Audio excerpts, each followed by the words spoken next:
Hello everyone, Monty here, and today's chat is titled Perfectly Imperfect. So I've done chats like this before about everybody trying to be so perfect. I know a lot of us struggle from that, myself included. I've also shared with you guys a long time ago that originally, and I say originally because my feelings have changed about this, my thought process has changed. Originally I tried to be so perfect at everything I did for so many years because growing up gay I felt like I wasn't as good as everyone else. So I was always trying to prove to everybody that I was just as good, if not better, than everybody else. I was like the first person to a meeting, the first, I tried to be get up earliest, do everything perfect, everything's so perfect, and it's really exhausting. And I always talk about how sometimes when you look at people that got the beautiful family, they're always dressed beautifully, their house is beautiful, they're so successful at their career, and everything they do looks so perfect. Sometimes they're like people that are the most struggling, and they're going through all this internal stuff and they don't really feel good about themselves, so they try to control everything, or they feel so out of control, they try to control everything, have everything to be so perfect, and it's exhausting. But I finally was able to let go of all of that mental garbage about not being as good as everyone else because I'm gay, but I still strive to have that perfectionistic personality because it is now a habit. I've done it for so many years. It's a habit to want to do everything perfectly or the best I possibly can, which I don't think is a bad thing. It was a bad thing what was driving it was because I didn't feel good about myself.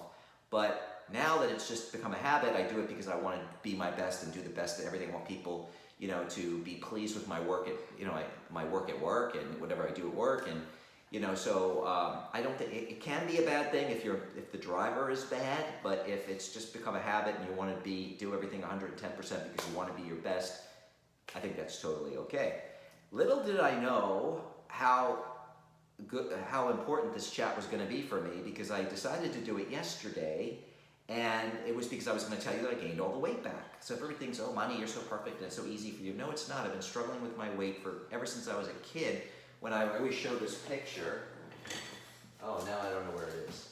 It was over here. I don't know what happened to the picture. Anyway, I always show this picture of me. I thought it was over there too, but it isn't. I don't know what I did with it. I always show the picture of me with 200 and something pounds at 13 years old, and all the kids picked on me, and I got beat up for it.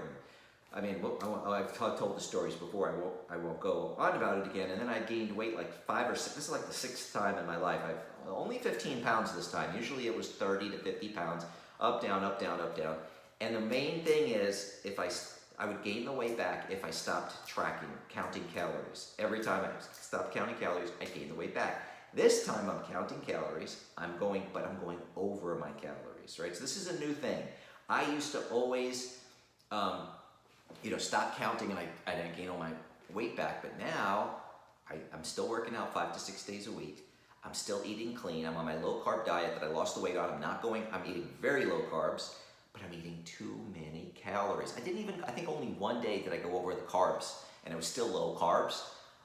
So it just goes to show you can eat clean, you can exercise. It's all about, I keep saying this, I can't emphasize this enough. It's all about calories in, calories burned at a base foundational level. Then you add in the cleanness, and if you want to get really ripped, it's all about eating clean as well as the calories. Because I know people who are skinny who eat crap, right? So, and it's about being healthier.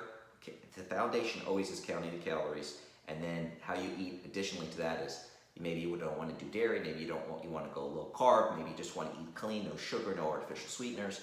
So there's all these other things in the mix. But again, foundation of counting calories. Now, so that's what I wanted to talk to you guys about, Perfectly Imperfect. I had a really bad week, and I know it's going to sound, it is excuses. I mean, if I was really committed to losing this weight, I wouldn't let all the stuff that happened this week derail me. I remember I went into the bedroom 2 nights or 3 nights with a big bag of pistachios, and it was like 1,500 calories. I mean, almost my whole day's worth of calories I ate in bed because I was so stressed out. So what was going on is first, one of my friend's mother passed away corona, so I was upset with my friend, and I was, it was just very upsetting and made me worry about my mom because she's, doing stuff and going to get her hair done, her nails done, all that stuff that really upsetting. And then I'm being sued from the car accident I have for an insane amount of money, and I had a Zoom mediation, which didn't go well this week. I also did the Zoom funeral for my friend's mother, which was very emotional for me. And I had a big presentation at work that was due that I delivered. That went well, thank God. But it was just all these things. It was just a lot for 1 week. Oh, and I had leaks in my ceiling, and then I had another leak from the rain we had the week before, and I was dealing with the builder, and I kept telling them to schedule with me because I was on all these important conference calls, and people are just showing up, and I had people in and out of the house, and I found another new leak from the air conditioning vent. I mean, this house is turning into be the house from hell. So that was going on, but it's all excuses. If I was really committed to losing the weight, I wouldn't have let that stuff derail me. But, you know, with the whole perfectly imperfect thing, I talked to myself and said, you know what, Monty, you're not perfect. You had a really rough week. Give yourself a break, and I'll get back on track after Thanksgiving. Because, I mean, I'm cooking for my house and my friend's house for Thanksgiving, so it's going to be a lot. Little did I know yesterday that the perfectly imperfect, when I decided to do this, that this would be even more important. So then again, I said something in one of my chats that upset a lot of people. So I always say I'm perfectly imperfect. I will never be perfect. I say things all the time. You know, I'll say stupid stuff kidding around with people once in a blue moon, and that's like, can be construed a little bit mean, and I'm working on that. Be very careful what comes out of my mouth. It's usually when I have a little alcohol in me. But, so I did a chat on how important it is to wear masks, and I'm not going to redo the chat because I'm just so exhausted with my life in general. I'm not going to redo a 15-minute chat. I did delete the chat, but I thought it was a really important chat because I talked about how I stay safe. I wear a face shield plus a mask, plus I wipe everything down, plus I wipe, you know, my doorknobs if somebody was in my house, and I went through all the explanation of how I do all this stuff, and I talked about my friend whose mother, you know, got corona, and she took care of her wearing a face shield, a mask, gloves, and she had protocols with the other family members in the house, how they would interact in the house, and nobody got corona, and the mother unfortunately did pass away, but nobody in the house got corona, and she was, you know, taking care of her mother every day until she went to hospice, and she passed away a couple days later. But I was talking about how on Veterans Day, I walked with my friend with no mask. And I said, as careful as I was, I don't know what I was thinking, and I said, I must have been retarded, okay? So it was a slang. I didn't even realize until somebody pointed out to me that I used that word. I meant to say stupid, and I don't know why I used that word, which I can totally understand was offensive, and I apologize for anybody that I offended by using the term, and I will try to never use that term again. But again, I wasn't calling somebody else. I was calling myself it, but I should have just said stupid. I shouldn't have used that term. I totally get that it was offensive. I learned something. I didn't realize I used that term at all. I was shocked. And but here's the thing. So, you know, for those of you who don't know, I have a degree in psychology. I graduated with straight A's. I loved all the work sessions we did about counseling people. And one thing that's always burned in my brain with relationships is when you attack somebody, the only reaction you're going to get is attack back. Like, especially if you're in a relationship. So if you're with your husband and wife, let's say husband and wife goes to the husband and says, you always do this, the husband's gonna be like, fuck you, right? That's what's gonna come right back. And usually when you attack somebody, the only reaction you're gonna get back is fuck you. I mean, a lot of the times, even when I say politely, I've said to people, you know, wearing the mask down here is not doing anything, I get fuck you. So I try not to say anything anymore because people don't like to be told, you know, anything. But if you very nicely say, you know, I don't know if you realize this, or and you don't go, you. It's another thing they teach you in psychology. You don't go, when you do this, you talk about your feelings. You say, you know, it makes me feel such a way, when you do this, it makes me feel this way. When you say it nicely and calmly, people be like, oh my God, I hurt your feelings, I'm sorry. But when you say, you're such a jerk and you do this, the only thing you're gonna get back is F you. Most of the time, right? 90-something% of the time, that's the reaction you're gonna get back. So when somebody comes on my page and starts telling me, oh my God, you're such a disgusting human being, I can't believe you used that word, and I got 5 of these, and I blocked all of them, right? I didn't respond back, I didn't do the F you back to them, and I did get 2 people who sent me a nice message, wow, I was really surprised you used that word, that could be construed as something, and I felt bad. I don't want to upset anybody. It's never my intention to offend or upset anybody. So I always have a rule with myself. If I upset anyone, I apologize. So I'm going to say it now. If I offended you by using that term, I am sorry. I totally agree. It's an offensive term. I never should have used it. I'm surprised I used it. But again, I am perfectly imperfect. And I'm going to tell you, I will try my best never to use that term again. I certainly wouldn't call somebody that. I was calling myself that. But still, it shouldn't be used for anybody to hear because obviously people were offended by it. So I'm sorry. Enough said. I apologize. I'm not apologizing again. I'm done with it, right? And I took a lessons learned. Can I say to you 100%, I'm positive I'm never going to use that word again? No, because I'm perfectly imperfect. It may come out of my mouth again, but highly unlikely now that I'm cognizant of the fact that I use it and I need to use a less offensive term, right?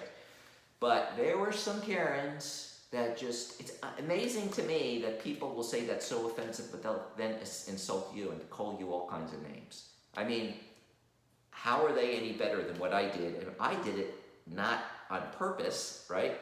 But still, I always say it doesn't matter whether you, I always tell people, hey, it doesn't matter if you meant to screw that person over or not, they still feel screwed, right? So it doesn't matter whether I meant or not, to say it. I upset people, and for that I'm sorry. But these people meant to say horrible things to me, right?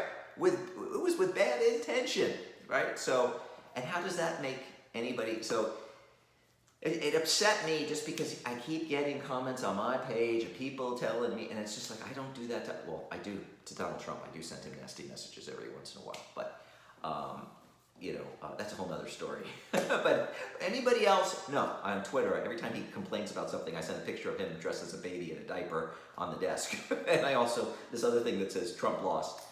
But anyway, I digress. So it just really upsets me when people are so out of it that they think that name calling me is gonna really make a difference. Because I was so angry at the name calling, I would never apologize to those people. I just blocked them, right?